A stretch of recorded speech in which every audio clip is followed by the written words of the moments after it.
if you guys aren't tapped in, I know I'm burying this lead, right? But if you aren't tapped in, all the clips that y'all see, they come straight from this man on the screen. So, like, Exactly. and people take them, twist them, use them on ESPN, use them on all these publications. It's just like you can get the source if you come to the Cowboys Collective. So, come on with it.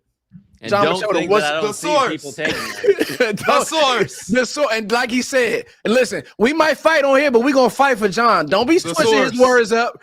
John, give us what's going on in at the owners' meetings. You know, Coaches typically meetings, I don't go to that owners meeting. There really hasn't been a lot that has come out of that in previous years, but I had to go to this one. Made the most sense because there's a new coaching staff, and obviously it's their first time talking since they've done what they've done in free agency, and then just getting a feel for where they're at with this Micah Parsons contract. So there was a lot of stuff there, and frankly, it's crazy just like how nice this place is in Palm Beach that they have this event at. Like, I mean, wow. Rooms at that hotel start at like $1,600 a night. I obviously wasn't staying there. That's that Law Nation money. That's that Law Nation money. Wait a minute.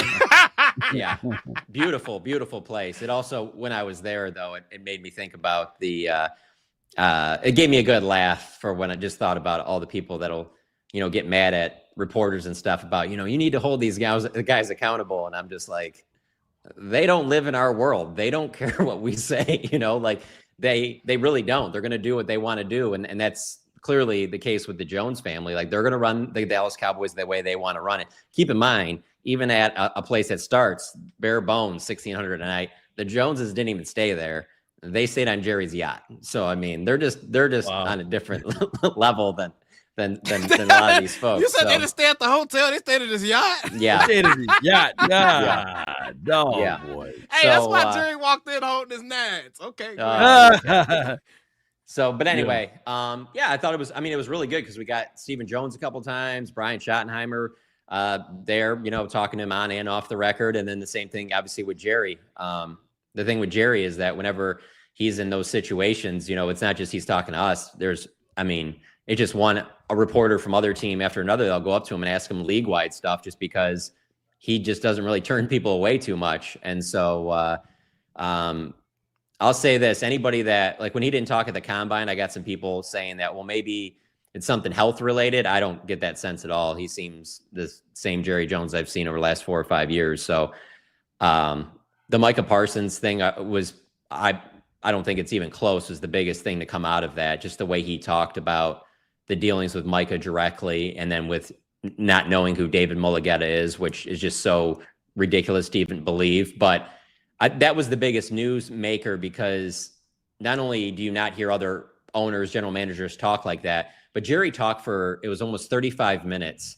And during that time, it was like he wanted to talk about Micah Parsons in the contract, where it's like, that's on Tuesday. On Sunday, when we're talking to Stephen Jones, now there's less people. There's only like 3 of us talking to Stephen. And it just like, he would answer some stuff, but he'd be quick to talk about how he's like, I don't want to get into that because that's more into negotiations and I don't want to share that. And it was just a great example of like, that's how things will be different when Steven's running the team. He'll still talk, he'll still be available, but that you won't get 35 minutes. That 35 minutes will be 10 minutes. And you're not asking follow-up questions on these answers if Jerry isn't giving this great length on all these things. Like, he wanted to make it known that, this thing should just be between me and Micah figuring it out. But that's just not how the NFL works. And that's not how it's going to get done. It's not going to get done with just, it's too big of a deal. He's not going to be able to just talk Micah into something, get him to sign on a paper and then go on with his way. That's just not going to happen. David Mulligetta is going to have to be involved. And so that's why I've always had apprehension about saying like, it's near, it's close, whatever. Like there's so much money and it's such a big deal that any little thing can throw it off. And I don't think there's any better example of how big of a deal it is and how important it is to Jerry for him to repeatedly say how he doesn't give his cell phone number out to very many people, but Micah's one of them. Like, he's not going to do that if he doesn't understand how important this deal is, not just for Micah Parsons, but really now in the next 3-4 years for the Dallas Cowboys.